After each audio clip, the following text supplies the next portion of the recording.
ప్రభువు నామానికి స్తోత్రం. ప్రతిరోజు వినడం ద్వారా ఒక సంవత్సరానికి బైబిల్ చదవడానికి ఈ ఛానల్ సహాయపడుతుంది. Please subscribe and support.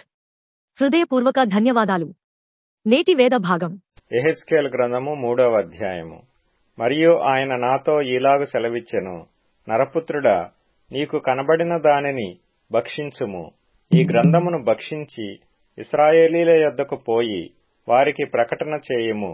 నేను నోరు తెరవగా ఆయన ఆ గ్రంథము నాకు తినిపించి, నరపుత్రుడా, నేనిచ్చుచున్న ఈ గ్రంథమును ఆహారముగా తీసుకొని దానితో నీ కడుపు నింపుకొనుమని నాతో సెలవీయగా నేను దాని భక్షించితిని.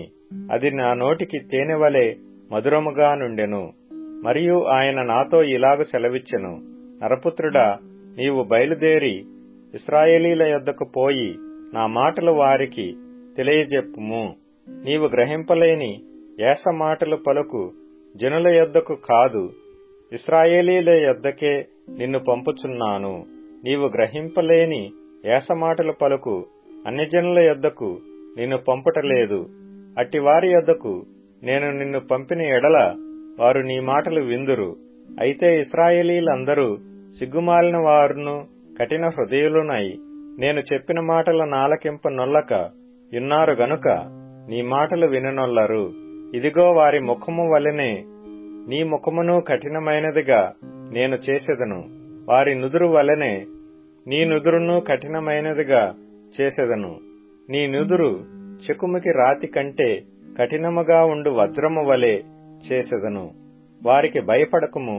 వారందరూ తిరుగుబాటు చేయువారైనను వారిని చూచి జడియకుము. మరియు నరపుత్రుడా, చెవియొగ్గి నేను నీతో చెప్పు మాటలన్నిటినీ చెవులారా విని నీ మనస్సులో ఉంచుకొని బయలుదేరి చెరలోనున్న నీ జనుల యొద్దకు పోయి ఈ మాటలు ప్రకటింపుము. వారు వినినను వినకపోయినను ప్రభువైన యెహోవా ఈలాగు సెలవిచ్చుచున్నాడని చెప్పుమని ఆయన నాతో సెలవిచ్చెను. అంతలో ఆత్మ నన్నెత్తుకొని పోగా యెహోవా ప్రభావమునకు స్తోత్రము కలుగునుగాక అను శబ్దమొకటి ఆయన యున్న స్థలము నుండి ఆర్భాటముతో నా వెనుక పలుకుట నేను వింటిని. మరియు ఆ జంతువుల రెక్కలు ఒకదానినొకటి తగులుట వలన కలుగు చప్పుడును, వాటి ప్రక్కనున్న చక్రముల ధ్వనియు గొప్ప సందడి జరుగుచున్నట్లుగా నాకు వినబడెను. ఆత్మ నన్నెత్తి తోడుకొని పోగా నా మనసునకు కలిగిన రౌద్రాగ్ని చేత బహుగా వ్యాకులపడుచు కొట్టుకొని పోయినప్పుడు యెహోవా హస్తము నా మీద బలముగా వచ్చెను. నేను కెబారు నది దగ్గర తేలాబీబు అను స్థలమందు కాపురముండు చెరపట్టబడిన వారి యొద్దకు వచ్చి వారు కూర్చున్న స్థలమందు కూర్చుండి ఏమియూ చెప్పకయు కదలకయు నున్న వాడనై 7 దినములు వారి మధ్య నుంటిని.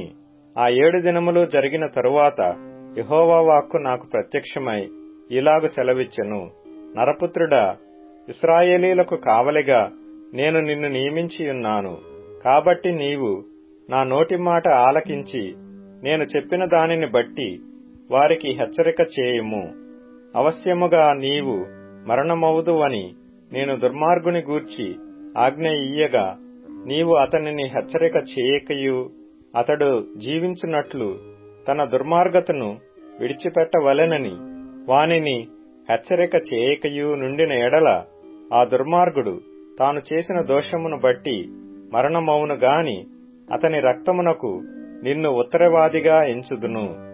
అయితే నీవు దుర్మార్గుని హెచ్చరిక చేయగా అతడు తన దుర్మార్గత నుండి దుష్క్రియల నుండియు మరలని ఎడల అతడు తన దోషమును బట్టి మరణమవును గాని నీవు తప్పించుకొందువు. మరియు నీతిగలవాడు తన నీతి విడిచి దుర్నీతిని అనుసరించినందున నేను అతని ముందర అభ్యంతరము పెట్టగా అతడు మరణమగును. నీవు అతనిని హెచ్చరిక చేయని ఎడల పూర్వము తాను చేసిన నీతి జ్ఞాపకమునకు రాకుండా అతడును తన దోషమును బట్టి మరణమవును. అయితే అతని ప్రాణ విషయములో నిన్ను ఉత్తరవాదిగా ఎంచుదును. అయితే పాపము చేయవలదని నీతిగల వానిని నీవు హెచ్చరిక చేయగా అతడు హెచ్చరింపబడి పాపము చేయక మానిన ఎడల అతడు అవశ్యముగా బ్రతుకును. నీ మటుకు నీవును ఆత్మను తప్పించుకొందువు. అక్కడ యెహోవా హస్తము నా మీదికి వచ్చి, నీవు లేచి మైదానపు భూమికి వెళ్ళుము, అక్కడ నేను నీతో మాట్లాడుదునని ఆయన నాకు సెలవిచ్చెను. నేను లేచి మైదానపు భూమికి వెళ్ళగా కెబారు నది దగ్గర యెహోవా ప్రభావము నాకు ప్రత్యక్షమైనట్టు ఆయన ప్రభావము నిలువబడి నాకు ప్రత్యక్షమాయెను. నేను నేలను సాగిలపడగా ఆత్మ నాలో ప్రవేశించి నన్ను చక్కగా నిలువబెట్టిన తరువాత యెహోవా నాతో మాటలాడి ఇలాగు సెలవిచ్చెను. నరపుత్రుడా, వారు నీ మీద పాశములు వేసి వాటితో నిన్ను బంధింపబోవుదురు గనుక వారి యొద్దకు వెళ్ళక ఇంటికి పోయి దాగియుండుము. వారు బహుగా తిరుగుబాటు చేయువారు గనుక నీవు మౌనివై వారిని గద్దింపకయుండునట్లు నేను నీ నాలుక నీ అంగిటికి అంటుకొన చేసెదను. అయితే నేను నీతో మాటలాడి నీ నోరు తెరచెదను. వారు తిరుగుబాటు చేయువారు గనుక నీవు వారి యొద్దకు పోయి, వినువాడు వినుగాక, విననొల్లని వాడు విననొల్లకయుండునుగాక అని ప్రభువగు యెహోవా సెలవిచ్చుచున్నాడని వారితో చెప్పవలెను.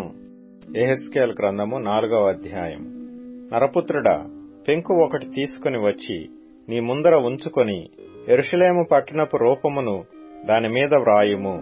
మరియు అది ముట్టడి వేయబడినట్లును, దాని ఎదుట బురుజులను కట్టినట్లును, దిబ్బవేసినట్లును, దాని చుట్టూనున్న ప్రాకారములను కూలగొట్టు యంత్రములున్నట్లును నీవు వ్రాయుము. మరియు ఇనుపరేఖ ఒకటి తెచ్చి నీకును పట్టణమునకును మధ్య ఇనుప గోడగా దానిని నిలువబెట్టి నీ ముఖ దృష్టిని పట్టణము మీద ఉంచుకొనుము. పట్టణమును ముట్టడి వేయునట్లుగా ఉండును. నీవు దానిని ముట్టడి వేయువాడవుగా ఉందువు. అది ఇశ్రాయేలీలకు సూచనగా ఉండును. మరియు నీ ఎడమ ప్రక్కను పండుకొని ఉండి ఇశ్రాయేలు వారి దోషమును దాని మీద మోపవలెను. ఎన్ని దినములు నీవు ఆ తట్టు పండుకొందువో అన్ని దినములు నీవు వారి దోషమును భరింతువు. ఇశ్రాయేలు వారి దోషమును నీవు భరించున్నట్లుగా వారు దోషము చేసిన సంవత్సరముల లెక్క చొప్పున నీకు 390 దినములు నిర్ణయించి ఉన్నాను. ఆ దినములు గడిచిన తరువాత కుడి ప్రక్కన పండుకొని ఉండి 40 దినములు యూదావారి దోషమును భరింపవలెను. సంవత్సరం ఒకటింటికి 1 దినము చొప్పున నేను నిర్ణయించియున్నాను. ఈలాగు నీవుండగా యెరూషలేము ముట్టడి వేయబడినట్లు తేరిచూచుచు చొక్కాయిని తీసివేసిన బాహువు చాపి దానిని గూర్చి ప్రకటింపవలెను. పట్టణము ముట్టడి వేయబడినట్లుండు దినములు నీవు రెండవ ప్రక్కన తిరుగక అదే పాటున ఉండునట్లు నిన్ను కట్లతో బంధింతును. మరియు నీవు గోధుమలను, యవలును, కాయధాన్యములను, చోళ్లను, సజ్జలను, తెల్ల జీలకర్రను తెచ్చుకొని ఒక పాత్రలో ఉంచి నీవు ఆ ప్రక్క మీద పండుకొను దినముల లెక్క చొప్పున రొట్టెలు కాల్చుకొనవలెను. 390 దినములు నీవు ఈలాగన భోజనము చేయుచూ రావలెను. నీవు తూనిక ప్రకారము అనగా దినమొకటింటికి 20 తులముల ఎత్తు చొప్పున భుజింపవలెను. వేళ వేళకు తినవలెను. నీళ్లు కొల ప్రకారము అరపడి చొప్పున ప్రతి దినము త్రాగవలెను. వేళ వేళకు త్రాగవలెను.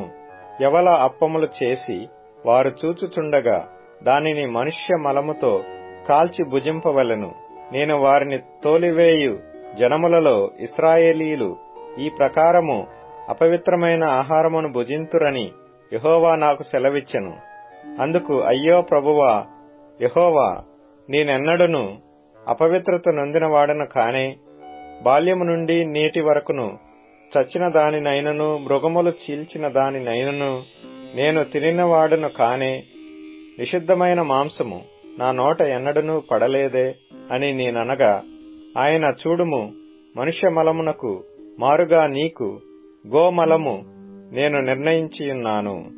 దీనితో నీవు నీ భోజనము సిద్ధపరచుకొనుమని సెలవిచ్చి, నరపుత్రుడా, ఇదిగో యెరూషలేములో రొట్టెయను ఆధారముగా నేను లేకుండా చేసినందున వారు తూనిక ప్రకారముగా బహు చింతతో రొట్టె భుజింతురు.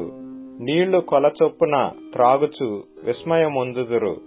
అన్నపానములు లేకపోయినందున వారు శ్రమనొంది విభ్రాంతిపడి ఒకనినొకడు చూచుచు తాము కలుగజేసుకొనిన దోషము వలన నశించిపోవుదురు. ఫిలెమోనుకు వ్రాసిన పత్రిక. క్రీస్తు యేసు ఖైదీ అయిన పౌలును, సహోదరుడైన తిమోతియును, మా ప్రియుడును జతపనివాడునైన ఫిలెమోనుకును, మన సహోదరి అయిన అప్ఫియకును, తోడియోధుడైన అర్కిప్పునకును, నీ ఇంట ఉన్న సంఘమునకును శుభమని చెప్పి వ్రాయునది. మన తండ్రి అయిన దేవుని నుండియు ప్రభువైన యేసుక్రీస్తు నుండియు కృపయు సమాధానమును మీకు కలుగునుగాక. నీ ప్రేమను గూర్చియు ప్రభువైన యేసు ఎడలను సమస్త పరిశుద్ధుల ఎడలను నీకు కలిగియున్న విశ్వాసమును గూర్చియు నేను విని నా ప్రార్థనలయందు నీ నిమిత్తము విజ్ఞాపనము చేయుచు ఎల్లప్పుడూ నా దేవునికి కృతజ్ఞతాస్తుతులు చెల్లించుచు క్రీస్తును బట్టి మీ అందున్న ప్రతి శ్రేష్టమైన వరము విషయమై నీవు అనుభవపూర్వకముగా ఎరుగుట వలన ఇతరులు నీ విశ్వాసమందు పాలివారగుట అనునది కార్యకారి కావలయునని వేడుకొనుచున్నాను. సహోదరుడా, పరిశుద్ధుల హృదయములు నీ మూలముగా విశ్రాంతి పొందినందున నీ ప్రేమను బట్టి నాకు విశేషమైన ఆనందమును ఆదరణయు కలిగెను. కావున యుక్తమైన దానిని గూర్చి నీకాజ్ఞాపించుటకు క్రీస్తునందు నాకు బహుధైర్యము కలిగియున్నను. వృద్ధుడను ఇప్పుడు క్రీస్తు యేసు ఖైదీనయ్యున్న పౌలను నేను ప్రేమను బట్టి వేడుకొనుట మరి మంచిదనుకొని నా బంధకములలో నేను కనిన నా కుమారుడగు ఒనేసిము కోసరము నిన్ను వేడుకొనుచున్నాను. అతడు మునుపు నీకు నిష్ప్రయోజనమైన వాడే గాని ఇప్పుడు నీకును నాకును ప్రయోజనమైన వాడాయను. నా ప్రాణము వంటివాడైన అతనిని నీ యొద్దకు తిరిగి పంపియున్నాను. నేను సువార్త కొరకు బంధకములో ఉండగా నీకు ప్రతిగా అతడు నాకు పరిచారము చేయు నిమిత్తము నా యొద్ద అతని నుంచుకొనవలెనని యుంటిని కాని నీ ఉపకారము బలవంతము చేతనైనట్టు నాకు స్వేచ్ఛాపూర్వకమైనదిగా ఉండవలెనని నీ సమ్మతి లేక ఏమీయు చేయుటకు నాకిష్టము లేదు. అతడిక మీదట దాసుడుగా ఉండక దాసుని కంటే ఎక్కువ వాడుగాను ప్రియ సహోదరుడుగాను విశేషముగా నాకును శరీర విషయమున ప్రభువు విషయమును మరి విశేషముగా నీకును ప్రియ సహోదరుడుగాను నీ యొద్ద ఎల్లప్పుడూ ఉండుటకే కాబోలు అతడు కొద్ది కాలము నిన్ను ఎడబాసియుండెను. కాబట్టి నీవు నన్ను నీతో పాలివానిగా ఎంచిన ఎడల నన్ను చేర్చుకొన్నట్టు అతనిని చేర్చుకొనుము. అతడు నీకు ఏ నష్టమైనను కలగజేసిన ఎడలను నీకు ఏమైనా రుణమున్న ఎడలను అది నా లెక్కలో చేర్చుము. పౌలను నేను నా స్వహస్తముతో ఈ మాట వ్రాయుచున్నాను. అది నేనే తీర్తును. అయినను నీ ఆత్మ విషయములో నీవే నాకు రుణపడియున్నావని నేను చెప్పనేలా? అవును సహోదరుడా, ప్రభువునందు నీ వలన నాకు ఆనందము కలుగునిమ్ము. క్రీస్తునందు నా హృదయమునకు విశ్రాంతి కలుగజేయుము. నేను చెప్పిన దానికంటే నీవు ఎక్కువగా చేతువని ఎరిగి నా మాట విందువని నమ్మి నీకు వ్రాయిచున్నాను. అంతేకాదు, నీ ప్రార్థనల మూలముగా నేను నీకు అనుగ్రహింపబడుదునని నిరీక్షించుచున్నాను గనుక నా నిమిత్తము బస సిద్ధము చేయుము.